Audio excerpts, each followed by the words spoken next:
नमस्कार दोस्तों। आज हम ग्रामर की शुरुआत करते हैं और इस वीडियो में हम बेसिक ग्रामर को पढ़ेंगे। सबसे पहले इस वीडियो में हमने वर्ड रखा है, सेंटेंस की डिफिनीशन, सेंटेंस के काइंड्स और सेंटेंस के टाइप्स। आइए देखते हैं सबसे पहले वर्ड्स की डिफिनीशन को। A word refers to a speech sound or a mixture of two or more speech sound in both written and verbal form of language. एक जो शब्द होता है, वर्ड की हिंदी में देखते हैं तो वर्ड मीन्स शब्द। Word refers to a speech sound एक ध्वनि को प्रदर्शित करता है या फिर दो या दो से अधिक ध्वनि के मिश्रण को जो भाषा में लिखित और मौखिक रूप से होता है उसके लिए रिप्रेजेंट किया जाता है। एक word works as a symbol to represent, refer to something, someone in language to communicate a specific meaning। एक जो शब्द होता है वो भाषा में किसी भी चीज़, किसी व्यक्ति का प्रतिनिधित्व या फिर उसका उल्लेख करने के लिए एक प्रतीक के रूप में होता है। एट लास्ट हम ये भी कह सकते हैं a word is the smallest unit of grammar. Word जो होता है ग्रामर की सबसे छोटी इकाई होता है। That can stand alone a complete utterance, जो एक पूर्ण उच्चारण के रूप में प्रदर्शित करता है। Separated by space in written language and potentially by pause in speech. बोलते टाइम में हम उसमें पास कर देते हैं, रुक भी जाते हैं या फिर उसको कामा से या स्पेस से हम अलग कर सकते हैं। एग्जाम्पल के रूप में देखते हैं लव, क्रिकेट, स्काई, ETC। इन सब का ये तीनों वर्ड हैं। लव प्रेम, क्रिकेट गेम है और देखा जाता है क्रिकेट में झिंगुर भी होता है, स्काई आसमान। ये सारे के सारे वर्ड जो हैं ये कोई ना कोई एक पूर्ण अर्थ दे रहे हैं, तो इसलिए एक वर्ड हुआ यहाँ पर। अब आगे देखते हैं इससे बढ़ करके काइंड्स ऑफ सेंटेंस की बात करते हैं हम। सेंटेंस की definition, a sentence is the largest unit of any language. Sentence जो होता है किसी भी भाषा का सबसे बड़ी इकाई होता है। इन सेंटेंस में इन इंग्लिश में it begins with a capital letter. अंग्रेजी में सेंटेंस की जो शुरुआत होती है वो कैपिटल लेटर से होती है।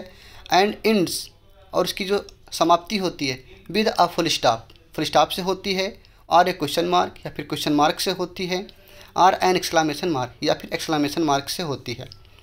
The sentence is generally defined as a word or a group of words that express a thought में idea by giving a statement, order, or asking a question, or exclaiming. Sentence जो होता है जिसके हम सामान्यतः ये भी कह सकते हैं कि शब्दों का ग्रुप होता है जिसमें हम एक्सप्रेस करते हैं, व्यक्त करते हैं आइडिया, विचारों को किसी स्टेटमेंट के माध्यम से या ऑर्डर के माध्यम से या फिर क्वेश्चन पूछने के माध्यम से या फिर कोई चीज़ एक्सक्लेम करने के माध्यम से। एग्जाम्पल के रूप में हम देखते हैं, जैसे स्टेटमेंट दिया गया है, पहला सेंटेंस है he is a good boy, वह एक अच्छा लड़का है। यहाँ पर इस सेंटेंस में गुड बॉय एक स्टेटमेंट के रूप में प्रदर्शित कर रहा है।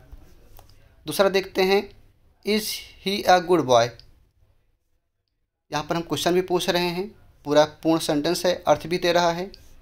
नेक्स्ट बात करते हैं व्हाट अ नाइस वेदर, कितना सुंदर सा मौसम है।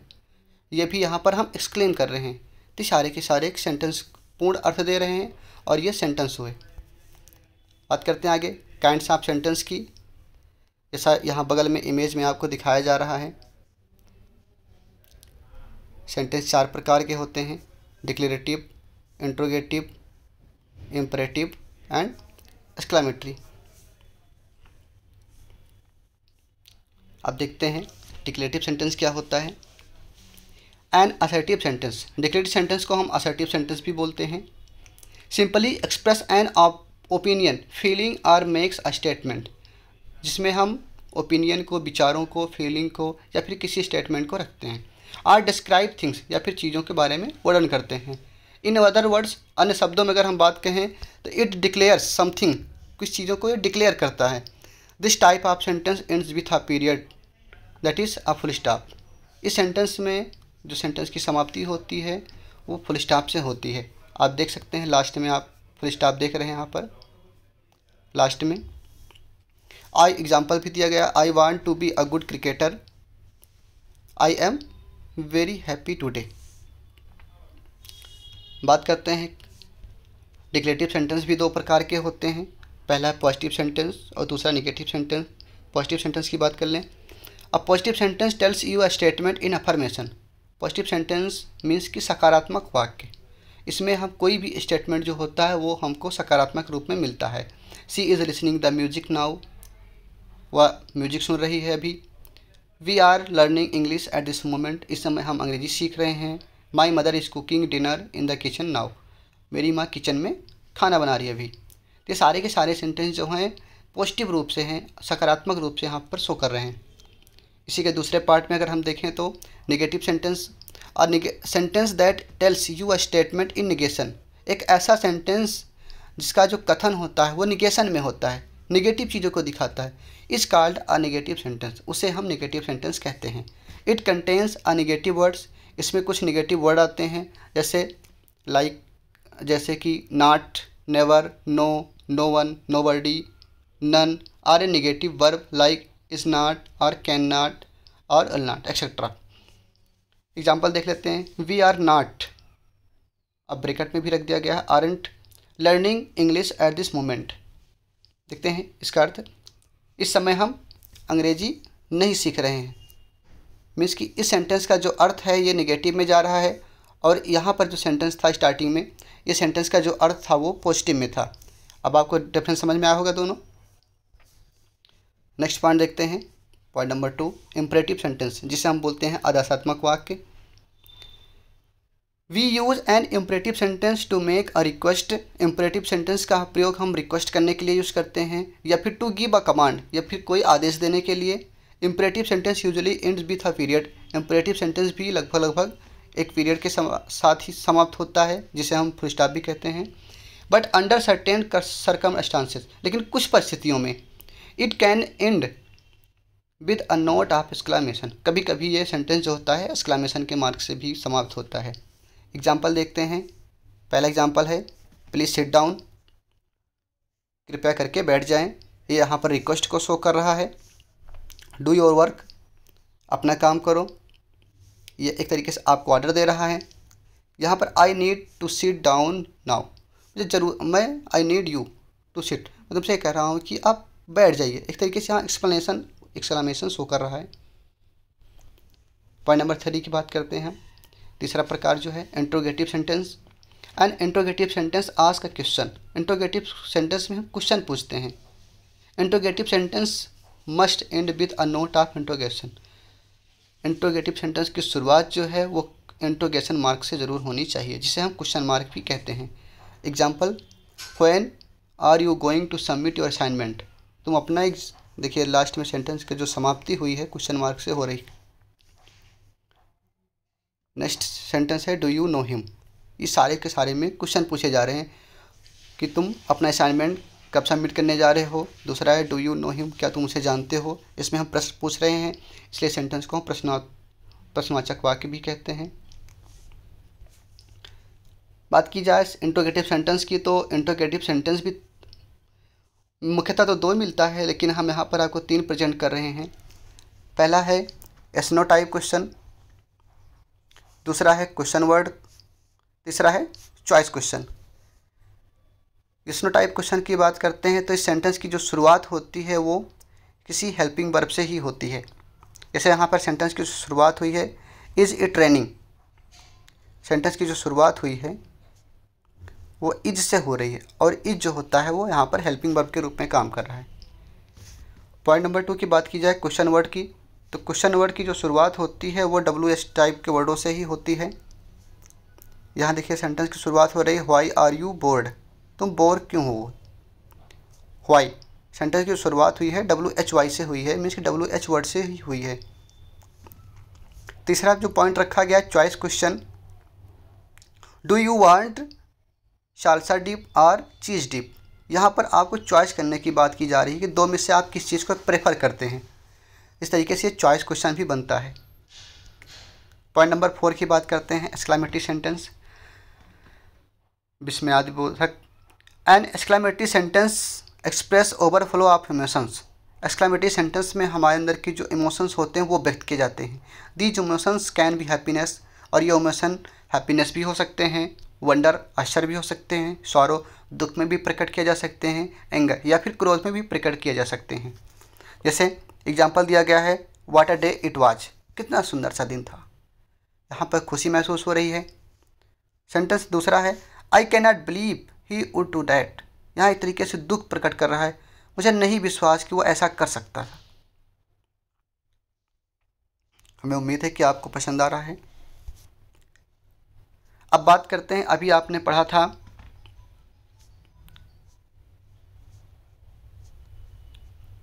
काइंड्स ऑफ सेंटेंस को।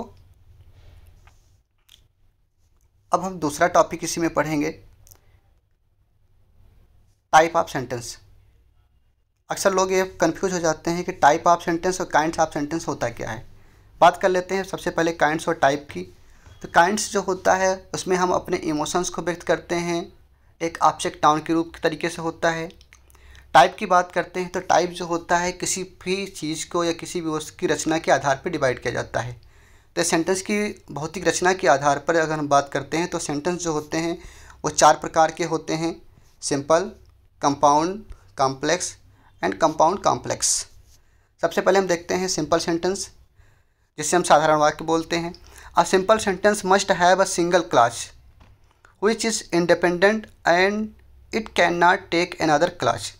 एक सिंपल सेंटेंस वह सेंटेंस होता है जिसमें एक सिंगल सी क्लॉज होती है, एक सिंगल सी वर्ब होती है, व्हिच इज़ इंडिपेंडेंट, वो किसी पर डिपेंड नहीं रहता है, and it can not take another clause, और इसमें कोई दूसरी क्लॉज नहीं आती है।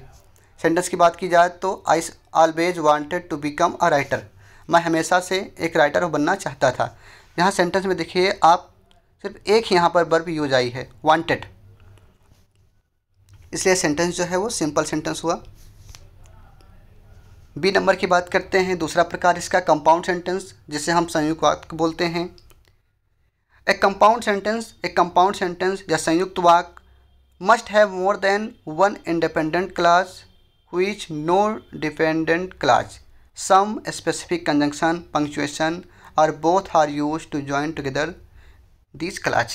इस सेंटेंस में 2 इंडिपेंडेंट क्लॉज होती हैं, दोनों अपने आप में वो स्वतंत्र होती हैं, और इन दोनों सेंटेंस को जोड़ने के लिए, इन दोनों क्लॉज को जोड़ने के लिए हम कंजंक्शन का भी प्रयोग करते हैं, पंक्चुएशन का भी यूज़ कर लेते हैं, या फिर किसी क्लॉज का यूज़ कर लेते हैं। एग्जाम्पल की बात करते हैं, I always wanted to become a writer, जैसा अभी आपने सबसे पहले देखा था सिंपल सेंटेंस में, यहाँ तक एग्जाम्पल था, ये अपने आप में पूरी तरीके से स्वतंत्र था, एक ही वर्ब थी। यहाँ पर दूसरा भी है,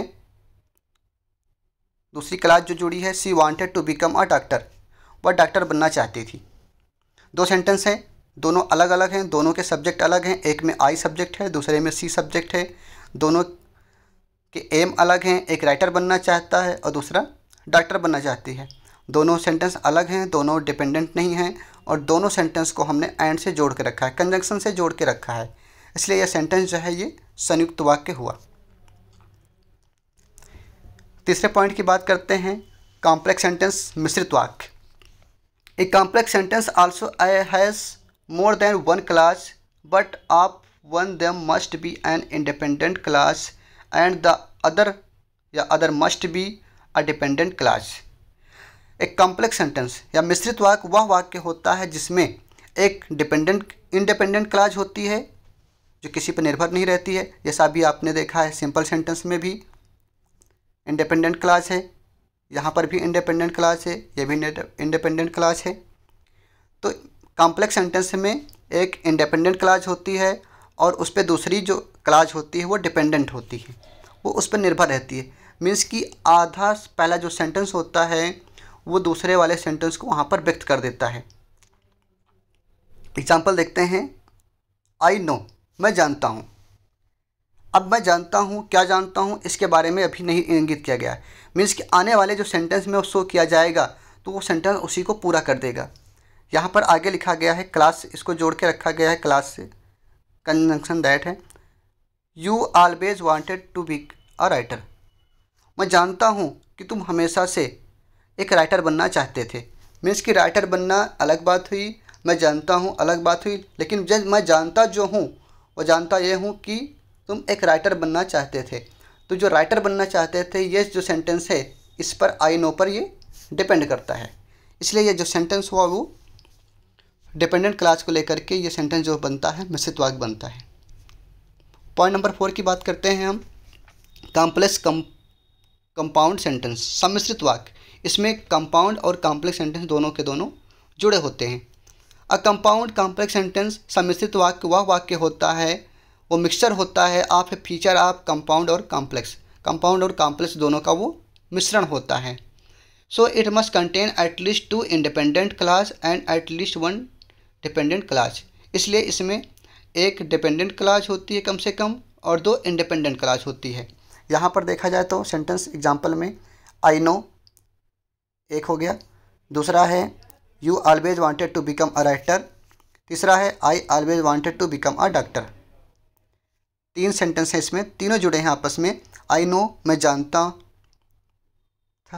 हूँ, that you always wanted to become a writer, तुम हमेशा से एक राइटर बनना चाहते थे। तो यहाँ पर ये जो सेंटेंस है ये इस पर डिपेंड करता है। ये एग्जांपल हो गया आपका कॉम्प्लेक्स सेंटेंस का। आगे देखते हैं, बट से फिर जोड़ा गया इसमें I always wanted to become a doctor, लेकिन मैं हमेशा से डॉक्टर बनना चाहता था। ये जो सेंटेंस है ये अलग है पूरी तरीके से। ये sentence I always wanted to become a doctor ये सिंपल सेंटेंस का है, और ये ला करके यहाँ पर बट से जोड़ करके इसको हमने कंपाउंड बना लिया है। तो ये सेंटेंस जो है कंपाउंड को शो करता है। यहाँ से I always wanted to become a doctor, ये सेंटेंस यहाँ से लेकर के कंपाउंड को शो कर रहा है, और यहाँ से I know that you always wanted to become a writer, ये सेंटेंस जो है कॉम्प्लेक्स को शो कर रहा है। मीन्स कि दोनों सेंटेंस इसमें जुड़े हुए हैं। अब बात करते हैं पार्ट्स ऑफ सेंटेंस की। एक सेंटेंस के 2 भाग होते हैं मुख्यतः, एक सब्जेक्ट होता है जिसे हम कर्ता बोलते हैं, दूसरा होता है प्रेडिकेट जिसे हम विधेय बोलते हैं। डिफिनेशन की बात करते हैं सब्जेक्ट की। In general the subject refers to the part of the sentence that tells who or what the sentence is about. Generally हम बात करते हैं तो सेंटेंस जो होता है, सब्जेक्ट जो होता है सेंटेंस के ऐसे भाग को बताता है जिसमें कि what the sentence is about, किसके बारे में है। The subject is a noun, वो सेंटेंस जो का सब्जेक्ट जो है वो नाउन भी हो सकता है, प्रोनाउन हो सकता है, या फिर नाउन फ्रेज भी हो सकता है। एग्जाम्पल की बात करते हैं। पहला एग्जाम्पल दिया गया है केली वॉक डाउन टू स्ट्रीट, दूसरा है दे वेंट टू स्कूल, तीसरा है the black cat is sleeping. इस सेंटेंस में देखा जाए केली सब्जेक्ट है, दे भी सब्जेक्ट है, और द ब्लैक कैट तक भी सब्जेक्ट है। केली की बात करते हैं तो केली नाउन है, दे प्रोनाउन हो गया, द ब्लैक कैट जो है यहाँ पर ये नाउन फ्रेज का काम कर रहा है। पॉइंट नंबर 2 देखते हैं प्रेडिकेट, जिसे हम विधेय बोलते हैं। The predicate is a sentence, predicate sentence का वो भाग होता है जिसमें इंक्लूड होता है the verb and everything that follows it. Means की बात की जाए सिंपली तौर पे हम देखते हैं, अगर सेंटेंस के सब्जेक्ट को छोड़ दिया जाए, सेंटेंस के अगर हम सब्जेक्ट को छोड़ देते हैं तो बाकी का सेंटेंस में जो भाग बचता है वॉक्ड डाउन टू स्ट्रीट तक, ये पूरा का पूरा जो होता है प्रेडिकेट होता है।